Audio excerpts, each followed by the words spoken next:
Ready সবাই। নমস্কার সংগ্রামী যৌথ মঞ্চের এই যে অবস্থান মঞ্চ আজ থেকে যেটা অনশন মঞ্চে আবার রূপান্তরিত হচ্ছে, সেখানে সাংবাদিক বন্ধুদের স্বাগত জানাচ্ছি।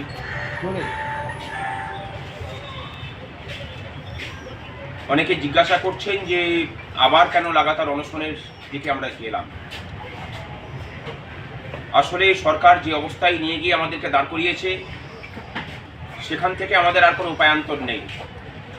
1 বছর ধরে আমাদের এই অবস্থান চলছে। সেখানে সরকার একবার আলোচনা করে সমস্যার সমাধানের কোনো গতি হয়নি, যে কারণে আমরা গতকালকে আগে সময় দিয়েছিলাম মুখ্যমন্ত্রীকে, আজকে 1টা পর্যন্ত অপেক্ষা করেছি।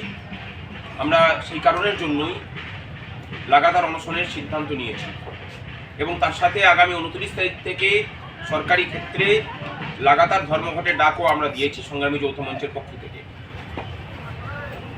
আমাদের কাছে অনশনে বসার আবেদন করে প্রায় 15 জনের নাম জমা পড়েছিল।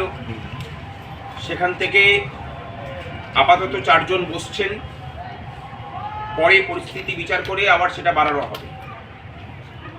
আমরা চাই না যে আমাদের কোনো সাথীদের জীবন বিপন্ন করে মানুষের অধিকার অর্জিত হোক, কিন্তু সরকার যদি তার নাগরিকের জীবনকে উপেক্ষা করে এই কাজে বসতে দিতে চায় এবং তারপরেও যদি নির্বিকার থাকে, তাহলে বলতেই হবে যে এই সরকার তার মানসিকতার দিক থেকে ব্রিটিশ সরকারের থেকেও আরো নিম্ন এবং ঘৃণ্য মানসিকতা।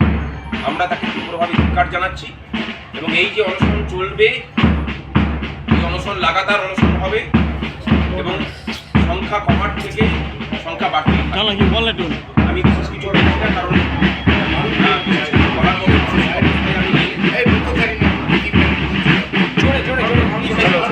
বলার মতো মানসিক অবস্থায় আমি নেই।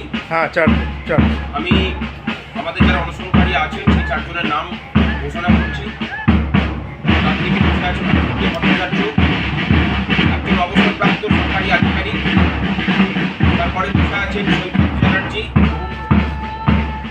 ওই পাশে আছেন শুভঙ্কর ব্যানার্জি, বাঁ পাশে আছেন সৈকত চ্যাটার্জি এবং এই পাশে আছেন সুনীত নায়ক। এই 4 জনকে আপাতত সিদ্ধান্ত নিয়ে 4 জনকে বসানো হচ্ছে। পরে যে নাম আছে সেই নাম থেকে আবার সংখ্যা বাড়ানো হবে।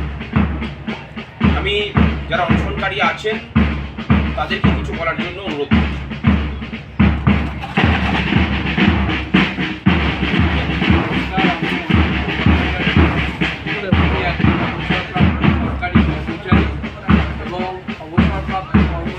আপনারা জানেন যে সংসার চালানোর জন্য একটু স্টপ করলাম, একটু স্টপ করুন প্লিজ। কিছুটা গিয়ে একটু বলো না, বাইরে কেটে যাচ্ছে সব কেটে আচ্ছা এনেছি